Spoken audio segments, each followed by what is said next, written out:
নমস্কার, বং ভাইবসের আরও একটি নতুন ব্লগে সকলকে জানাই অনেক অনেক ওয়েলকাম। আজকে যে রেসিপিটা নিয়ে হাজির হয়েছি আপনাদের সামনে, সেটা আমার ভীষণ পছন্দের একটা রেসিপি। রেসিপিটার নাম হচ্ছে টক ঝাল মিষ্টি সর্ষে ভেন্ডি। তো এই ভেন্ডির রেসিপিটা কিন্তু সত্যি খুব সুস্বাদু হয় খেতে। তো তাই ভাবলাম যে আপনাদের সাথেও কিন্তু রেসিপিটা শেয়ার করে ফেলি। তো এখানে দেখতেই পাচ্ছেন, প্রথমে আমি ভেন্ডি নিয়ে নিয়েছি, লম্বা লম্বা করে কেটে নিয়েছি। তো ভেন্ডিগুলো আগের থেকেই কিন্তু ভালো করে ধুয়ে তারপরে কেটে নিতে হবে।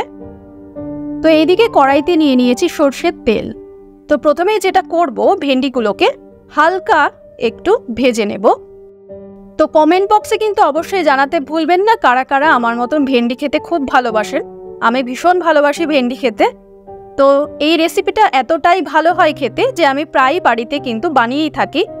তো সেই কারণে আপনাদের সাথেও আজকে শেয়ার করে ফেললাম। তো প্রথমেই যেটা দিয়ে দিলাম সেটা হচ্ছে হলুদ আর নুন। হলুদ আর নুন দিয়ে কিন্তু আজকে প্রথমেই যেটা করতে হবে, ভেন্ডিগুলোকে হালকা করে ভেজে নিতে হবে। তো একটু ঢাকা দিয়ে ভাজবো, যাতে ভাজতে ভাজতে ভেন্ডিগুলো সেদ্ধ হয়ে যায়। তো ভাজার সময় কিন্তু ঢাকা দিয়ে যেহেতু ভাজছি, তো কিছুক্ষণ পরপর খুলে খুলে একটু নাড়াচাড়া করে নিয়েছি, যাতে লেগে না যায়, অর্থাৎ পুড়ে না যায় এক পাশটা। সেই কারণে হালকা ভেজে আমরা নামিয়ে রেখে দিয়েছি। এদিকে নিয়ে নিয়েছি একটা মিক্সার জারে সাদা সর্ষে, 2 চামচ মতো সাদা সর্ষে ব্যবহার করেছি। ঝাল দিয়েছি আন্দাজ মতন, যে যেরকম পছন্দ করেন সেরকম নেবেন। নিয়েছি একটা মাঝারি সাইজের পেঁয়াজের 3টে টুকরো, নিয়েছি একটা গোটা টমেটো, আর নিয়েছি 1 চামচ মতন আদা। তো সব কিছুর কিন্তু একটা ভালো পেস্ট করে আলাদা রেখে দিয়েছি। তারপর ওই কড়াইতে নিয়ে নিয়েছি আরও একটু সর্ষের তেল, তাতে দিয়ে দিয়েছি কালো জিরে, আর যে 3 ভাগ পেঁয়াজ নিয়েছিলাম আর 1 ভাগ পেঁয়াজ কিন্তু আমরা এখানে ফোড়ন হিসাবে ব্যবহার করেছি। পেঁয়াজটা কুচিয়ে আমরা এখানে কালো জিরের সাথে ফোড়ন হিসাবে ব্যবহার করলাম। তো একটু ভেজে নিয়ে তার পরবর্তীকালে আমরা আমাদের রান্নাটা এগিয়ে নিয়ে যাব।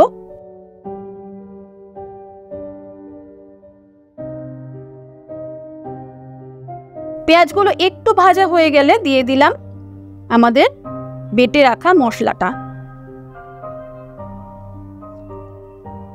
তো মশলা দিয়ে কিন্তু এবার আমাদের ভালো করে কষিয়ে নিতে হবে। ভেন্ডির এই রেসিপিটা কিন্তু আপনারা ভাত, রুটি, পরোটা যে কোনো কিছুর সাথে খেতে পারেন, বেশ ভালো লাগে সব কিছুর সাথে। তো এরপর দিয়ে দিলাম হলুদের গুঁড়ো 1 চামচ, 1 চামচ মতন দিয়েছি ধনে গুঁড়ো, 1 চামচ মতন দিয়েছি আমি এখানে জিরে গুঁড়ো, কাশ্মীরি লঙ্কার গুঁড়ো ব্যবহার করেছি কালারের জন্য। তো সব কিছু দিয়ে শুকনো মশলা আবারও কিন্তু ভালো করে নাড়াচাড়া করে নেব, আর খুব ভালো করে কিন্তু আমাদের কষিয়ে নিতে হবে।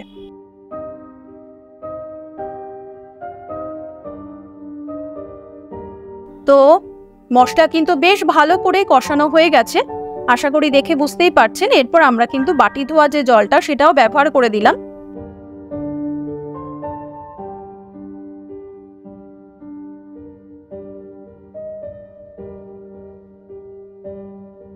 আবারও একটু ঢাকা দিয়ে আমি মশলাটা কষিয়ে নিয়েছি, যাতে মশলাটাও একদম সুন্দরভাবে মানে ঠিকঠাক মতন আর কি হয়ে যায়, কষানো হয়ে যায়।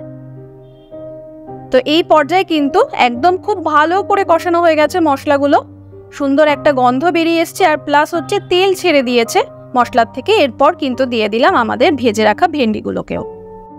ভীষণই সহজ একটা রেসিপি, বানাতেও একদমই ঝামেলাপূর্ণ কাজ নয় একদমই। তো সুতরাং কিন্তু আপনারা সহজেই বাড়িতে বানিয়ে ফেলতে পারেন, আর অবশ্যই কিন্তু বাড়িতে বানিয়ে আমাকে জানাবেন যে কেমন লাগলো আপনাদের। তো ভেন্ডি দিয়েও কিন্তু আবারও বেশ ভালো করে আমরা নাড়াচাড়া করে নেব। দিয়ে দিলাম সামান্য জল, যাতে মশলাটা খুব ভালোভাবে ভেন্ডির সাথে মিশে যায়। দিয়ে দিলাম সামান্য পরিমাণে নুন, স্বাদ মতন অবশ্যই, যেহেতু ভেন্ডি ভাজার সময় আমরা নুন ব্যবহার করেছিলাম, তো সেই বুঝে আবারও নুনটা অ্যাড করলাম। তো আবারও নাড়াচাড়া করে নেব। যেহেতু টক ঝাল মিষ্টি ভেন্ডিটা টেস্টটা হয় আর কি, তো সেই কারণে কিন্তু সকলেই খেতে খুব ভালোবাসবেন, মানে পছন্দ করবেন, বড় থেকে ছোট সকলেই। তো তো বেশ কিন্তু আমাদের ভেন্ডিটা সেদ্ধ হয়ে গেছে, মশলার সাথে কষেও গেছে, খুব সুন্দর একটা গন্ধ বেরিয়ে এসেছে। আমাদের রান্না কিন্তু আজকে প্রায় শেষের মুখে। যদি ভিডিওটা ভালো লেগে থাকে অবশ্যই কিন্তু লাইক করবেন, সাবস্ক্রাইব করবেন, কমেন্টে জানাবেন কেমন লাগলো। আর যারা ফেসবুকের পেজ থেকে দেখছেন অবশ্যই কিন্তু ফলো করবেন। লাস্টের দিকে আমরা নামানোর আগে দিয়ে দিয়েছি কিন্তু চিনি। ব্যাস আমাদের রান্না কিন্তু কমপ্লিট, একদম টক ঝাল মিষ্টি সর্ষে ভেন্ডি। আশা করি সকলের ভালো লেগেছে। নমস্কার, সকলে খুব ভালো থাকবেন।